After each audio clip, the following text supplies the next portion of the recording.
মাখা অন্তর দিয়ে দরদ দিয়ে আমাদের কথাগুলি পেশ করেন। কাজে আমি ওনাকে আজকে সামান্য একটু ধারণা দিচ্ছি, বিভিন্ন ওয়াজ করবেন। তার মধ্যে আজকে দেখা যায় সব হজ ফরজ, কাটার ফরজ, রোজা ফরজ, এগুলি সব করে, কিন্তু সূরা আযাবের মধ্যে আল্লাহ পাক বলেছেন ওয়াকারনা ফি বুয়ুতিকুম ওয়ালা তাবাররুনা তাবাররুজুল জাহিলিয়াতিল উলা। এই প্রসঙ্গে মহিলাদের ব্যাপারে কিছুটা ইঙ্গিত পেশ করবেন বলে আমি আরজ রাখছি। আর ওনার ইচ্ছা মতো বিভিন্নমুখী, আখিরাতমুখী, হেদায়েতমুখী কথা বলবেন। আমরা সবাই ধীরে স্থিরভাবে আদবের সাথে বসে যতক্ষণ উনি বয়ান করেন শুনতে থাকবো। আল্লাহ পাক যেন আমাদের বক্তা শ্রোতা সকলকে কবুল করেন এবং ধৈর্যের সাথে শোনা এবং শোনার পর আমল করার তৌফিক আতা করেন। সকলে বলে আমিন। আখিরি দাওয়ানা আলহামদুলিল্লাহি রাব্বিল আলামিন। আসসালামু আলাইকুম ওয়া রাহমাতুল্লাহি ওয়া বারাকাতুহু। আর ওনার নাম তো আমরা জানি, তাও বলতেছি আর কি, যে আমাদের পত্রকার জলসার প্রধান মেহমান তথা প্রধান বক্তা হযরত মাওলানা মুহাম্মদ আইয়ুব আলী আনসারী সাহেব মাদ্দাজিল্লুল আলী আমাদের সামনে এখন কোরআন হাদিসের আলোকে ওয়াজ নসিহত পেশ করবেন। আল্লাহ পাক যেন ওনাকে বলার তৌফিক আতা করেন। সকলেই বলি আমিন সুম্মা আমিন।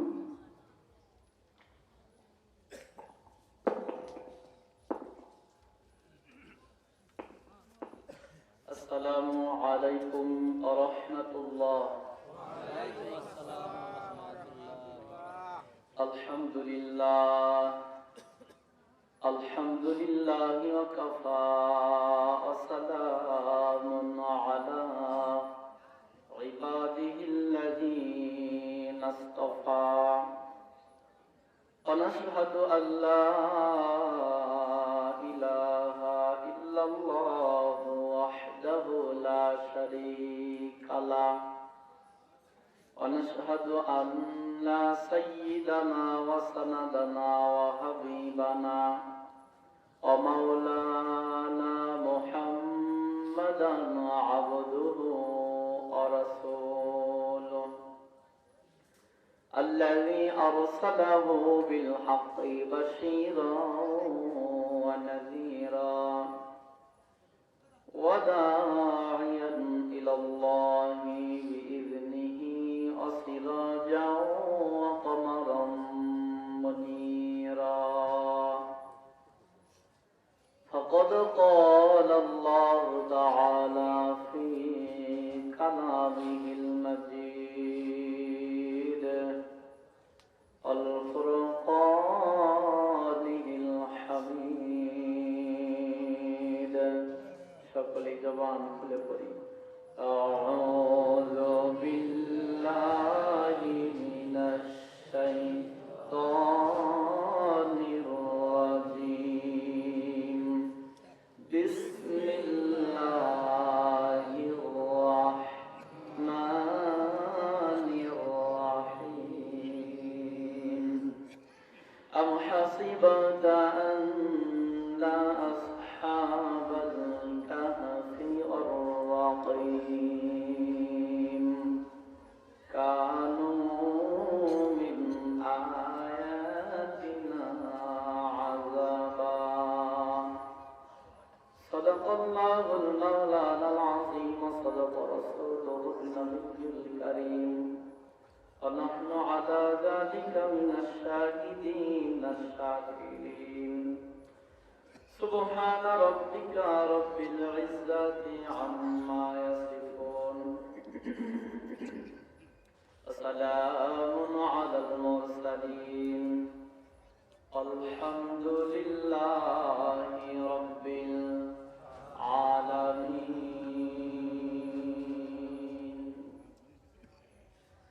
হারিয়ে যাব একদিন আমি রবনায় ভুবনে চিরদিন। হারিয়ে যাব একদিন আমি রবনায় ভুবনে চিরদিন। করে দিও তোমরা আমায়, ক্ষমা করে দিও তোমরা আমায়, ভুল করে থাকি যদি কোনো দিন, হারিয়ে যাব একদিন আমি, রব নাই ভুবনে চিরদিন।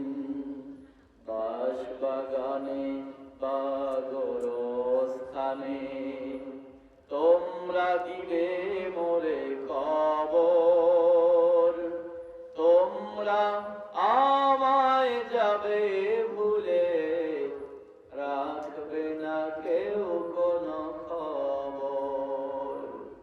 বাস বাগানে বা গোরস্থানে তোমরা দিবে মোরে কবর, তোমরা আমায় যাবে ভুলে, রাখবে না কেউ কোনো খবর। করবে কি মনে আমার কথা, করবে কি মনে আমার কথা, ফেলবে কি অশ্রু কোনো দিন, হারিয়ে যাব একদিন আমি, রব নাই ভুবনে চিরদিন। ক্ষমা করে দিও তোমরা আমায়, ক্ষমা করে দিও তোমরা আমায়, ভুল করে থাকি যদি কোনো দিন, হারিয়ে যাব একদিন আমি, রব নাই ভুবনে চিরদিন। ছোট মাটির ঘরে আমার দেহ নিথর হয়ে পড়ে রবে, আধার কবরে আলোর প্রদীপ কেহ নাহি কভু জ্বালবে। ছোট মাটির ঘরে আমার দেহ নিথর হয়ে পড়ে রবে, আধার কবরে আলোর প্রদীপ কেহ নাহি কভু জ্বালবে। করবে কি মনে আমার কথা, করবে কি মনে আমার কথা, ফেলবে কি অশ্রু কোনো দিন, হারিয়ে যাব একদিন আমি, রব নাই ভুবনে চিরদিন। ক্ষমা করে দিও তোমরা আমায়, ক্ষমা করে দিও তোমরা আমায়, ভুল করে থাকি যদি কোনো দিন, হারিয়ে যাব একদিন আমি, রব নাই ভুবনে চিরদিন। আলহামদুলিল্লাহ, আল্লাহ পাকের দরবারে অসংখ্য অগণিত শুকর এবং সজদ যে মহান রব্বুল ইজ্জত ওয়াল জালাল আমাদেরকে দয়াময় ভালোবাসার চাদরে জড়িয়ে আজকের এই রহমতি বরকতি জান্নাতি সামিআনা মিশে আসার এবং বসার মতো তৌফিক দান করলেন, এজন্য আপনারা বেজার না খুশি? সকলেই খুশি হয়েছে? তাহলে আমরা দিল থেকে পড়ছি আলহামদুলিল্লাহ। জোরদার সালাম বর্ষিত হোক বিশ্ব মানবতার মুক্তির দিশারি আকায়েদার তাজেদারে মদিনা, আধুনিক সমাজের রীতিকার গীতিকার দো জাহানের ব্যারিস্টার সাইয়্যিদুল মুরসালিন খাতামুন নবিয়্যিন জনাবে মুহাম্মদুর রাসূলুল্লাহ সাল্লাল্লাহু আলাইহি ওয়াসাল্লাম মাগফিরাত কামনা করছি তাদের জন্য যারা দ্বীনকে এ জমিনের বুকে প্রতিষ্ঠিত করতে গিয়ে তাদের বুকের তাজা রক্তখানিকে ঢেলে দিয়েছে। আল্লাহ পাক তাদের সকলকে শাহাদাতের উচ্চ মর্তবা দান করুক, সকলে করি আমিন। সর্বোপরি কথা হলো, মোহাম্মদপুরবাসী আপনারা সকলে কেমন আছেন? আলহামদুলিল্লাহ। আলহামদুলিল্লাহ, আল্লাহ তাআলা আমাকেও ভালো রেখেছে। আমার শ্রদ্ধাভাজন বড় ভাই স্বপন ভাইয়ের বাড়িতে 4 বছর একটানা প্রোগ্রাম, তার ভিতরে এবছর দিয়ে 3 বছর আমি আছি এখানে, তাই না? তো পুরান হলেও তো একটা লিমিট আছে, আমি তো লিমিট ক্রস করে যাচ্ছি। মানুষেরা প্রতি বছর নতুন মুখ দেখতে চায়, যে নতুন আলোচনা আসবে, নতুন মুখ দেখবো। কিন্তু স্বপন ভাইয়ের ভালোবাসা, আপনাদের ভালোবাসা হয়তো বা ভুলতে পারি না, আপনারাও ভুলতে পারেননি। 4 বছরের মাহফিলে 3 বছর একটানা আল্লাহ আমাকে কবুল করেছে। আল্লাহ পাকের দরবারে আরো কোটি কোটি শুকর এবং সুজুদ। রাত্রি প্রায় 10টা অতিক্রম করে গেছে। আমরা এলোপাথারি কথা না বলে সরাসরি আলোচনার দিকে চলে যেতে চাই, যদি আপনাদের অনুমতি পাই। যাব কি ইনশাআল্লাহ? আজকে আমি আপনাদের সামনে মহাগ্রন্থ আল কোরআনুল কারীমের একটা সূরার মাত্র একটা আয়াতে কালিমা তেলাওয়াত করেছি। আল্লাহ পাক যদি তাওফিক দান করে এখান থেকে কিছু কথা শোনাবো, এবং যদি কিছু সময় পাই 3-4টা আয়াতের উপরে কথা বলবো। সেই তাওফিক যেন আমার মহান মালিক আমাকে দান করে। সকলেই বলেন আমিন। আর একটু জোরে বলেন আমিন। আরো একবার বলেন আমিন। তেলাওয়াতকৃত সূরাটার নাম হলো সূরা কাহাফ। কি নাম বললাম? ভালো করে বুঝবেন, কোরআনে 2টা সূরার নাম পাশাপাশি মানে একই রকম হয়। একটা হলো কাহাফ, একটা হলো কাফ। একটা সূরা আছে সূরা কাফ অথবা কফ বলি, আর একটা হলো কাহাফ। আমার তেলাওয়াতকৃত সূরাটা হলো সূরা কাহাফ। কি নাম বললাম? সূরা কাহাফ। কোরআনের ধারাবাহিকতা অনুযায়ী এই সূরাটা হলো 18 নম্বর সূরা। কত নম্বর সূরা? 15 নম্বর পারাতে, মানে কোরআনের মাঝামাঝিতে অবস্থান সূরাটার। আয়াত আছে 110টা। আমি তেলাওয়াত করেছি 9 নং আয়াতে কারিমা। আল্লাহ যদি তাওফিক দান করে 9 থেকে 15 আয়াতের ভিতরে আপনাদের মতিগতি দেখে আমি কথা বলবো। সূরা কাহাফ হলো মাক্কি সূরা, তার মানে রাসূলুল্লাহ সাল্লাল্লাহু আলাইহি ওয়াসাল্লামের হিজরতের আগে নাযিল হয়েছে। আমরা চলে গেলাম। কাহাফ শব্দের অর্থ হলো গরুন ফিল জাবাল, পাহাড়ের গুহা। কাহাফ শব্দের অর্থ কি? সবাই বলেন নাই। কাহাফ শব্দের অর্থ কি? পাহাড়ের গুহা। পাহাড় চেনেন আপনারা? হ্যাঁ, যারা গিয়েছি বিভিন্ন জায়গায় দেখেছি, আবার অনেকে শুনেছি। পাহাড়ের যে গুহা আছে, গর্ত আছে, আমরা বলি ডের ডরা, তাই না? পাহাড়ের গুহাকে বলা হয় গরুন ফিল জাবাল। এটা হলো পাহাড়ের গুহা, এটাকে বলা হয় কাহাফ। কাহাফ অর্থ হলো পাহাড়ের গুহা। আবার কাহাফ শব্দের অর্থ হলো মানে বিস্তৃত গুহা, বড় গুহা, প্রশস্ত গুহা।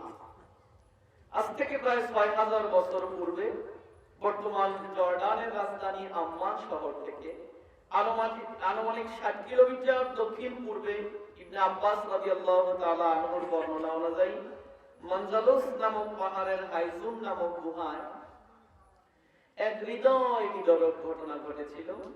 এক নিষ্ঠুর ঘটনা অবতারণা ঘটেছিল, যার বর্ণনা এই সূরাটার ভিতরে এসেছে। এজন্য এই সূরাটাকে বলা হয় সূরা কাহাফ, পাহাড়ের গুহার সূরা। আরেকটা এই সূরার বৈশিষ্ট্য হলো কোরআনুল কারীমের ভিতরে 5টা সূরা আছে, যেই 5টা সূরা শুরু হয়েছে আলহামদুলিল্লাহ দ্বারা। সুবহানাল্লাহ। এর মধ্যে 1 নম্বর সূরা হলো সূরা ফাতিহা। এটা কি দিয়ে শুরু হয়েছে? আলহামদুলিল্লাহ দ্বারা, তাই না? আরেকটা হলো সূরাতুল আনআম, এটা আলহামদুলিল্লাহ দ্বারা শুরু হয়েছে। আরেকটা হলো সূরা কাহাফ, যে সূরা আমি পড়েছি, এই সূরাটা আলহামদুলিল্লাহ দ্বারা শুরু হয়েছে। আরেকটা হলো সূরাতুস সাবা, এই সূরাটাও আলহামদুলিল্লাহ দ্বারা শুরু হয়েছে। আরেকটা হলো সূরাতুল ফাতির, এই সূরাটাও আলহামদুলিল্লাহ দ্বারা শুরু হয়েছে। সূরা কাহাফ হলো 18 নম্বর সূরা। তাফসীর বুঝতে গেলে বুঝতে হবে পূর্ববর্তী সূরার সাথে সম্পর্ক কি। সূরা কাহাফের আগের সূরা হলো সূরা বনী ইসরাঈল। কি সূরা? বনী ইসরাঈল। সূরা বনী ইসরাঈলের পরে হলো সূরা কাহাফ। এখন একটা কথা বুঝবেন, সূরা ফাতিহার পরে সূরা বাকারা, এই সিরিয়ালটা আল্লাহর রাসূল করেন নাই, এই সিরিয়ালটা সাহাবায়ে কেরাম করেন নাই, এই সিরিয়ালটা করে দিয়েছে কে? আল্লাহ। আল্লাহ। তাহলে নিশ্চয়ই আল্লাহ পাকের ধারাবাহিকতার মধ্যে কোনো না কোনো যুক্তি আছে। সূরা কাহাফের পূর্বের সূরা হলো সূরা বনী ইসরাঈল, পরের সূরা হলো সূরা কাহাফ। কেন সূরা বনী ইসরাঈলের পরে সূরা কাহাফ দেওয়া হলো? আল্লাহ পাক দিলেন, আপনারা ভালো বুঝবেন। জবাব দিলে 5 ওয়াক্ত নামাজের পরে আমরা সময় পেলে 33 বার কি পড়ি? সুবহানাল্লাহ। তারপরে 33 বার কি পড়ি? আলহামদুলিল্লাহ পড়ি। মজার বিষয় হলো সূরা বনী ইসরাঈল শুরু হয়েছে সুবহানাল্লাহ দ্বারা, সূরা কাহাফ শুরু হয়েছে আলহামদুলিল্লাহ দ্বারা।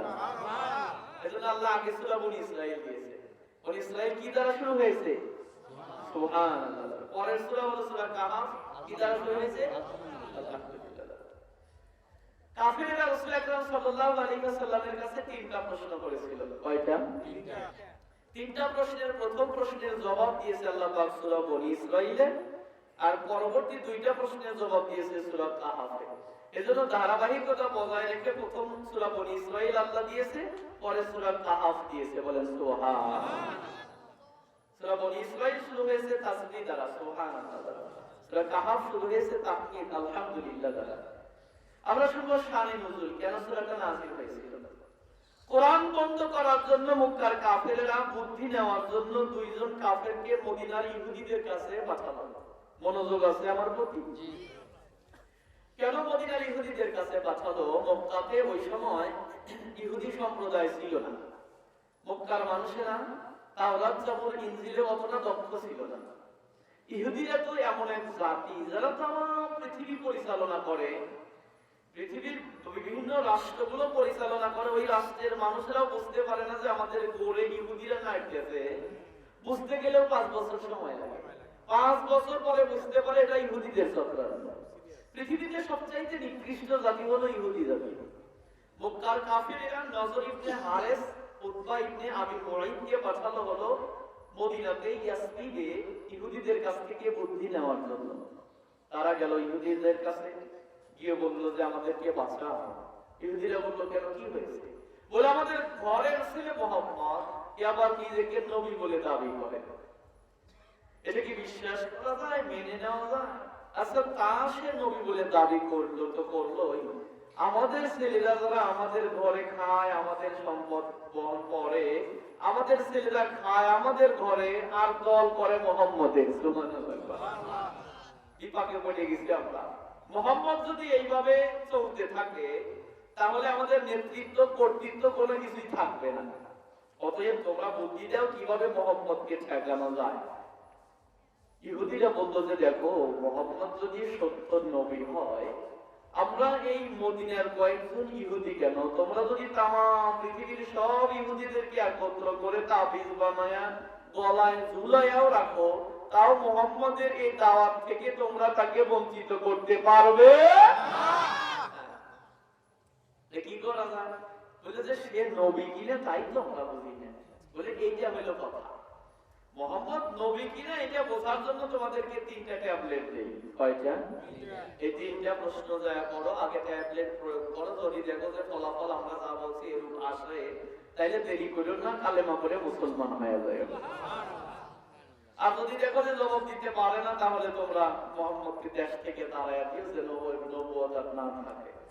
কাফেররা বলল কি 3টা প্রশ্ন? বলে প্রথম নাম্বার প্রশ্ন হলো তাকে প্রশ্ন করবে রূহ কি। আল্লাহ পাক বলেন আসআলুনাকা, হে রাসূল তারা আপনাকে প্রশ্ন করেছিল রূহের ব্যাপারে, আপনি বলেন কুলি রূহ মিন আমরি রাব্বি। রূহ হলো that is the order of Allah, এটা আল্লাহ পাকের একটা নির্দেশ। 2 নাম্বার প্রশ্ন করেন সেই বিস্ময়কর যুবক তারা যাদের ঘটনা অত্যন্ত বিস্ময়কর। 3 নাম্বার প্রশ্ন করবেন যে সেই মহান ব্যক্তিকে যে তাম পৃথিবী পরিভ্রমণ করেছে। বলে যে এই প্রশ্নগুলো আমরা তাওরাত, জাবুর, ইনজিল থেকে নিয়েছি। যদি নবী হয়, নবীদেরকে আল্লাহ আগের সব জ্ঞানগুলো ধারাবাহিকভাবে তাদেরকে জানায় দেয়। মুহাম্মদ যদি নবী হয় তাহলে আগের এগুলো সব সে জানতে পারবে, আর যদি নবী না হয় জবাব দিতে পারবে না। কাফেররা বলল ঠিক আছে আমরা যাই।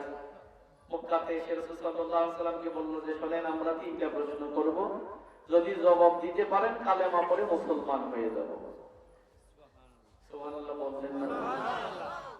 রাসূল সাল্লাল্লাহু আলাইহি ওয়াসাল্লাম বলেন কি 3টা প্রশ্ন? বলে প্রথম নাম্বার প্রশ্ন হলো রূহ কি, রূহের তাৎপর্য কি। দ্বিতীয় নম্বর প্রশ্ন, সেই বিস্ময়কর যুবক কারা যাদের ঘটনা অত্যন্ত বিস্ময়কর? তৃতীয় নাম্বার হলো সেই মহান ব্যক্তিকে যে তামাম পৃথিবী একবার পরিভ্রমণ করেছিল। রাসূল সাল্লাল্লাহু আলাইহি ওয়াসাল্লাম দেখলেন যে প্রতিদিন তো জিবরাইল আমিন আসে, আল্লাহ জানায় দিবে জিবরাইলের মাধ্যমে আমি জবাব দিয়ে দেব। উনি বললেন যে ঠিক আছে, তোমাদের প্রশ্নের জবাব আগামীকাল দিয়ে দেব। কিন্তু ঘটনাবশত ইনশাআল্লাহ বলতে ভুলে গেলেন। পরের দিন কাফেরেরা এসেছে, কিন্তু জিবরাইল আমিন আর আসে নাই। রাসূল তো মন গড়া কোনো কথা বলে, আল্লাহ বলেছে সে যদি আমার কথা ব্যতীত তার মন গড়া কোনো কথা বলতো, আমি তার ডান হাতকে চেপে ধরতাম, তার কণ্ঠনালীকে ছিঁড়ে ফেলে দিতাম। তার মানে রাসূল যা বলেছে সব কার কথা? আল্লাহ পাকের কথা। রাসূল সাল্লাল্লাহু আলাইহি ওয়াসাল্লাম বললেন যে ঠিক আছে, আগামীকাল জবাব দেব ইনশাআল্লাহ বলতে ভুলে গেলেন। একদিন যায়, 2 দিন যায়, 7 দিন যায়। তাফসীরের ভিতরে এসেছে 15 দিন চলে গেছে, জিবরাইল আমিন আসে নাই। কাফেরেরা তো আরো হাসতেছে, আরো তালি মারতেছে, সকাল বিকাল আসতেছে, কি ব্যাপার 3টা প্রশ্নের জবাব দিতে 15 দিন, বাকি প্রশ্ন তো আমরা বাকি রাখছি, এগুলো কবে দিবে? রাসূল সাল্লাল্লাহু আলাইহি ওয়াসাল্লাম ব্যথিত হৃদয় নিয়ে আবার চত্বরে চলে এসেছে। আল্লাহ পাকের দিকে উপরের দিকে মাথা উঁচু করেছে। মাঝে মাঝে খোলা আকাশের দিকে মাথা উঁচু করাটা হলো নবী রাসূলদের সুন্নাহ। যখন খুব বেশি ব্যথা বেড়ে যাবে, উপরের দিকে মাথা উঁচু করে মনের কথাগুলো তাকে খুলে বললেন। রাসূল সাল্লাল্লাহু আলাইহি ওয়াসাল্লাম মাথাটা উপরের দিকে উঠালেন, একটু আওয়াজ বাড়ায়া দেন, মাথাটা উপরের দিকে উঠিয়ে আস্তায় আওয়াজ বাড়ায়া দেন, তারা কি করা যায় কিনা। রাসূল সাল্লাল্লাহু আলাইহি ওয়াসাল্লাম মাথাটা উপরের দিকে উঠালেন, আল্লাহ পাকের কাছে বললেন, রব্বুল আলামিন যদি ভুলেই যাবেন তাহলে আপনি আমাকে কাছে টানলেন কেন? যদি ভালোবেসে এভাবে দূরে ঠেলেই দিবেন তো তাহলে আমাকে কেন এতটা পথ দেখালেন? আল্লাহ রাব্বুল আলামিন ডাক দিয়ে বলে, জিবরাইল কোথায় তুমি? জিবরাইল আমিন ডাক দিয়ে বলে, রব্বুল আলামিন আমি তো আরশের পাশে আছি। আল্লাহ ডেকে বলল, জিবরাইল যাও আমার বন্ধুর কাছে চলে যাও, আমার বন্ধুর কাছে গিয়ে এট এ টাইমে একসাথে 110 আয়াত বিশিষ্ট সূরা সূরা কাহাফ আমার বন্ধুর উপরে নাজিল করে দিয়ে এসো। জিবরাইল আমিন চলে এসেছেন। আল্লাহর হাবিব প্রথমেই জিজ্ঞেস করলেন, ভাই জিবরাইল আসতে বড় দেরি হয়ে গেছে, 15টা দিন তুমি কেন আসলে না? জিবরাইল আমিন ডেকে বলে, ইয়া রাসূলুল্লাহ সে প্রশ্নের জবাব আমি আপনাকে সামনে দেব। আল্লাহ আপনাকে সান্ত্বনা দেওয়ার জন্য পর্যন্ত যত সূরা নাজিল করেছে প্রত্যেকটা সূরা আমি জিবরাইল আমিন নিয়ে এসেছি, কিন্তু সূরা কাহাফ এমন একটা সূরা যে সূরাটা নাজিল করার জন্য আল্লাহ শুধু আমাকে পাঠায় নাই, বরং আমার সাথে 70,000 রহমতের ফেরেশতা এসেছে। কয় হাজার? আল্লাহর হাবিব বললেন, জিবরাইল ভাই কোন সূরা নাজিল হলো? জিবরাইল আমিন সূরা কাহাফ নাজিল করে দিলেন। আল্লাহর নবী বলেন, কেউ যদি জুমার দিনে সূরা কাহাফ একবার তেলাওয়াত করে তাহলে সেই জুমা থেকে আগামী জুমা পর্যন্ত অথবা গত জুমা থেকে ওই জুমা পর্যন্ত যত সগীরা গুনাহ করেছে আল্লাহ এই সগীরা গুনাহগুলোকে মাফ করে দেয়। আগামীকাল হলো জুমার দিন, আগামীকাল হলো শুক্রবার। আমি আমার বাপজিদেরকে মা বোনদেরকে বলবো, মায়েরা প্রথম একটা আমল নেন, সেটা হলো আগামীকাল সকালবেলা অবশ্যই সূরা কাহাফ একবার তেলাওয়াত করবেন। সন্তানাদি যারা কোরআন তেলাওয়াত জানে ওদেরকে বলবেন কাহাফ সূরাটা একবার পড়ো। একবার সূরা কাহাফ যদি কোনো মানুষ তেলাওয়াত করে শুক্রবারের দিন, আরেক শুক্রবার পর্যন্ত যত সগীরা গুনাহ হবে আল্লাহ সব সগীরা গুনাহগুলো মাফ করে দেয়। নবী আরো বলেন, আমার উম্মতেরা পৃথিবীর যেখান থেকে সূরা কাহাফ তেলাওয়াত করবে সেখান থেকে শুরু করে মক্কা পর্যন্ত, মক্কাতুল মুকাররমা পর্যন্ত আমার আল্লাহ পুরে নূরে মুনাওয়ারা করে দেয়। আজকে আমরা স্বপন ভাইয়ের বাড়িতে বসেছি, জানুল্লাহ কাকার বাড়িতে বসেছি, এখানে সূরা কাহাফ তেলাওয়াত করেছে, এখান থেকে শুরু করে মক্কা পর্যন্ত নূরে নূরান্বিত হয়ে গেছে। কথাটা আমার নয়, কথাটা বলেছেন মুহাম্মদুর রাসূলুল্লাহ সাল্লাল্লাহু আলাইহি ওয়াসাল্লাম। মুসনাদে আহমদ শরীফের হাদিস, নবীজি বলেন, যে ব্যক্তি সূরা কাহাফের প্রথম 10 আয়াত প্রথম 10টা আয়াত যে ব্যক্তি মুখস্থ করবে, কিয়ামতের কঠিন ময়দানে ওই ব্যক্তির পা থেকে মাথা পর্যন্ত সমস্ত শরীরটা আমার আল্লাহ নূরে মুনাওয়ারা করে দিবে। আল্লাহর হাবিব আরা বলেন, যে ঘরে রাতের বেলা সূরা কাহাফ তেলাওয়াত হয়, ওই ঘরে আল্লাহর রহমত বর্ষিত হয়, শয়তান ওই ঘরে ঢুকতে পারে না।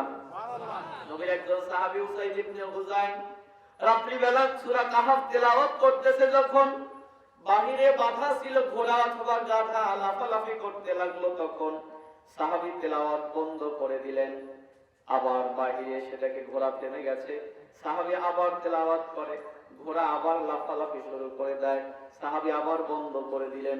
ভয় পেয়ে বাহিরে এসেছে, এসে দেখে আরো অবাক হয়ে গেল, পুরো আকাশ দেখা গেল পরিষ্কার, কিন্তু আমার বাড়ির উপরে আকাশটা একখণ্ড মেঘমালা দিয়ে ছায়া দান করতেছে।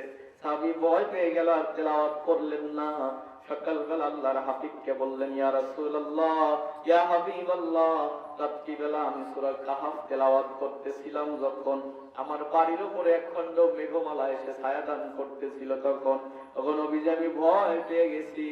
রাসূল বললেন, সাহাবী রে, ওটা মেঘের ভেলা নয়, সূরা কাহাফ যে ব্যক্তি রাত্রিবেলা তেলাওয়াত করে, ওই বাড়ির উপরে আল্লাহর খাস রহমত বর্ষিত হয়। তুমি যখন তেলাওয়াত করতেছিলে, তোমার বাড়ির উপরে রহমতের ফেরেশতারা এসে ভিড় জমিয়েছিল। এজন্য আমার মা বোনদেরকে বলবো, মায়েরা, সূরা কাহাফ আগামীকাল শুক্রবার তেলাওয়াত করবেন। মুসলিম শরীফের হাদিস, আবু দাউদ শরীফের ভিতরেও এসেছে, নবীজি বলেন, যে ব্যক্তি সূরা কাহাফের প্রথম 10টা আয়াত মুখস্থ করবে, আল্লাহ তাকে দাজ্জালের ফিতনা থেকে বাঁচায়া দিবে। বন্ধুরে, আলোচনা আমরা বুঝি না, এজন্য আমরা আলোচনা সুবহানাল্লাহ তাও জোরে বলতে পারি নাই। আখিরি জামানার উম্মতের সবচেয়ে বড় ফিতনা হলো দাজ্জালের ফিতনা। আল্লাহর হাবিব বলেন, দাজ্জাল লোকটা খাটো প্রকৃতির হবে, এক চোখ তার অন্ধ হবে, দাজ্জালের কণ্ঠ শুলায়িত হবে। রাসূল বলেছেন, আজকে তামাম পৃথিবীর যত গায়িকারা গান গায়, যত বক্তারা বক্তৃতা করে, দুই স্কেলে, স্কেল 1 আর 2, নাক 1 আর নাক 2, এই দুই স্কেলে মানুষের কণ্ঠের গান বের হয়, কণ্ঠের মাধুর্যতা 2 স্কেল পর্যন্ত থাকে।